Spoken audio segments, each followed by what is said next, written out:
A no governo Lula é tamanha que o Ministério de Minas e Energia não tem dinheiro para comprar uma escada. Gente, não é porque vocês são pobres que eu sou pobre também. É isso mesmo que você tá me entendendo. O Ministério de Minas e Energia, que controla a produção de petróleo, né, que controla as usinas eólicas, solares, hidrelétricas, controla a mineração no Brasil, ouro, cobre, não tem dinheiro para comprar uma escada. Por favor, me ajuda. Quando eu falei sobre o colapso do orçamento público, sobre shutdown no Brasil, já está acontecendo. Ninguém liga pra isso, nem você, porque o meu próprio público não liga pra isso. Quando eu faço vídeo explicando que na estrutura do nosso orçamento entraremos em colapso pela primeira vez, não tem nenhuma repercussão na imprensa, não tem nenhuma repercussão na classe política, não tem nenhuma repercussão na classe social, não tem ninguém. Ninguém liga pra isso e aí os sinais já estão começando a aparecer. Aí quando tiver o colapso total, né, ninguém nem vai se lembrar que eu avisei. Né? Mas eu vou estar aqui pra ser o chato, eu vou fazer questão de ser o chato de falar, eu avisei e ninguém deu bola. Sério, de Minas e Energia não tem dinheiro para comprar uma escada. Ele está em desconformidade com regras, né, dos bombeiros, eles não conseguem cumprir uma exigência dos bombeiros, porque não tem dinheiro para comprar uma escada. Daqui a pouco não vai poder pagar a conta de água, não vai poder pagar a conta de luz, né? Então, teremos servidores do Ministério de Minas e Energia trabalhando à luz de velas, né? Bom, a gente vai falar sobre esse assunto e também sobre o fato de que você vai ficar assustado a quantidade de servidores que está responsável por cuidar do gás do povo, do óleo gás, né, que é o grande programa do governo Lula. Legado, terceiro mandato do Lula, gás, vale gás. Qual que é o legado? O povo não tem dinheiro para comprar gás e o governo vai lá, faz conluio com algumas empresas distribuidoras para dar o gás. O povo que não tem dinheiro para comprar o gás, o povo é chicoteado com aumento de imposto, aí o governo pega esse imposto, deixa o povo sem poder de compra e compra o gás pro povo, o dinheiro que ele tirou do povo, coisa boa, né? Vamos falar sobre isso logo depois que você se inscrever no canal, clicar no sininho para receber as notificações, deixar o seu like e nós estamos aí com a vaquinha eleitoral, se você quiser contribuir para minha pré-campanha, muito provavelmente sairei para o governo do estado de São Paulo, mas nós tomaremos a decisão final ali, como eu sempre disse para vocês, no final de junho, mas já estou em pré-campanha para o governo do estado, então se você puder contribuir com esse trabalho, inclusive para eu nos debates da televisão fortalecer o partido, falando do nosso número, falando da nossa chapa de estadual, de federal, então link aí da vaquinha estará na descrição do vídeo. O Ministério de Minas e Energia, como eu coloquei para vocês, não tem dinheiro para comprar uma escada, tem dinheiro para pagar contas básicas. Ele diz que o orçamento de 566 milhões não é o suficiente.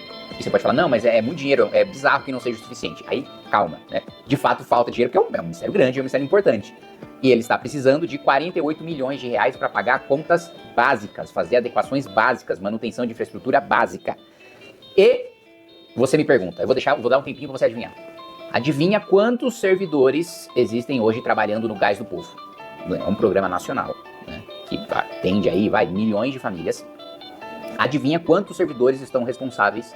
Quantos servidores o Ministério de Minas e Energia conseguiu alocar para tomar conta de um programa que atende milhões de pessoas? 2. Ah, Lula. Tem 2, não é 2.000, não é 2. 2 servidores estão responsáveis por coordenar o gás do povo. Isso é grotesco. Isso é bizarro. Isso é assim, impensável, isso é surreal. Não é? 2 servidores para tomar conta do gás do povo. Dito isso sobre o colapso do Ministério de Minas e Energia, eu quero falar sobre o embuste do desenrola, né? O governo agora quer ter como grande pauta o endividamento das famílias, né? Então, primeiro ponto, é o próprio governo responsável pelo endividamento das famílias. Primeiro porque nunca deu educação financeira. O PT teve 20 anos para colocar no currículo escolar educação financeira. Nunca colocou. O povo não conhece noções básicas da economia doméstica, da própria casa, né? 2, o governo, né, não implementa medidas para frear o anúncio de bets. Eu tenho uma proposta para isso. Tratar bet igual cigarro, né? Não pode ter propaganda, a time de futebol, influenciador, ninguém pode fazer propaganda, né? E no próprio site da bet é obrigatório você colocar que vicia, que não é renda extra, que não é dinheiro extra, que a chance de você perder é muito maior do que você ganhar, né? Precisa estar como tá lá, né? Na caixa de cigarro, que você vê, vou ficar broxa, aí não vou fumar. Vou morrer, né? Aí não vou fumar, né? Então, da mesma maneira, deixar isso no site e proibir de fazer campanhas públicas na televisão, em vez do governo ficar gastando dinheiro patrocinando propaganda pra pobreza menstrual na minha Twitch, pra pessoas que menstruam.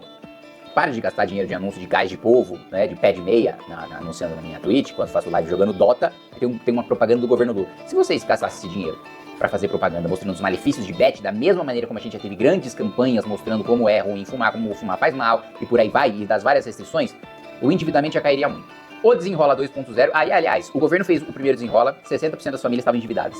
Aí depois do Desenrola, 80% das famílias estavam endividadas. Pô, que baita programa. Agora fizeram 2.0. Não funcionou, agora o Desenrola contra-ataca, né? O retorno de Desenrola. E o Desenrola 2 foi feito sem nenhum estudo técnico, e só alcança 1/3 dos inadimplentes, aqui em matéria do Metrópolis, né? O Ministério respondeu que não existe um estudo e que estruturou o programa com base em avaliações do governo e discussão com o setor que consideram dados públicos de endividamento e os recursos disponíveis pela política. Então, basicamente foi o seguinte, ó, quanto a gente tem de endividado, quanto dinheiro a gente tem para gastar. Qual que é a melhor maneira de gastar esse dinheiro? Não discutiu, né? Qual que é a melhor maneira de desenhar esse programa? Não discutiu. Quantas pessoas a gente vai atender com esse programa? Não discutiu. Quais são os critérios que a gente precisa utilizar para atender as pessoas que precisam desse programa? Não discutiu, né? Então aqui, ó, olha só a resposta, o levantamento do Serasa, que indicou 82 milhões, né, de pessoas endividadas no Brasil, né? O Ministério disse que no Desenrola 2.0, o governo Lula disse que, se consideradas todas as modalidades contempladas pelo programa, as projeções indicam um potencial de aproximadamente 20 milhões de pessoas. Aliás, não é nem um terço, um quarto. Só um quarto das pessoas, né, vão ser atendidas por um programa que é para fazer o desendividamento nacional. E veja, é o potencial. Pode chegar até 20 milhões de pessoas. Então não são nem 20 milhões, é menos. E de um universo de 80 milhões. Então assim, gente, é assustador, é chocante o quanto isso é burro pro próprio governo Lula. Por quê? O fato de não ter uma política pública bem desenhada, o governo ele quer que as pessoas no ano eleitoral tenham um alívio de curto prazo para suas dívidas. Por quê? Para ela ter uma sensação de bem-estar e querer votar no governo, né? Da mesma maneira que eles querem ter um número para mostrar, olha, tantas famílias a menos estão endividadas por causa do nosso programa. Então, é tanta incompetência, é tanta burrice, que nem pro benefício pessoal do Lula, do governo, né, eles conseguem fazer um desenho de política pública eficiente para, no mínimo, fazer um populismo no ano eleitoral. Nem para gastar o nosso dinheiro, os caras sabem fazer direito. Então, assim, só para colocar aqui para vocês do amadorismo com o qual o nosso país ele é conduzido. E olha, eu conheço muitos servidores do Banco Central, do Tesouro, da Receita, capacitados e competentes. Você não precisa, para você ser um ministro, entender tudo sobre aquele assunto, ser um especialista. Você só precisa se cercar dos melhores. Você só precisa se cercar de quem entende melhor do que você. E aí você precisa ser um bom articulador político e um bom comunicador para a sociedade entender as medidas, para você conseguir aprovar as medidas no Congresso e para você conseguir ter resultado prático, né? Como o Fernando Henrique fez com a equipe do Plano Real. O Fernando Henrique é sociólogo. Foi um dos maiores ministros que está fazendo que a gente já teve.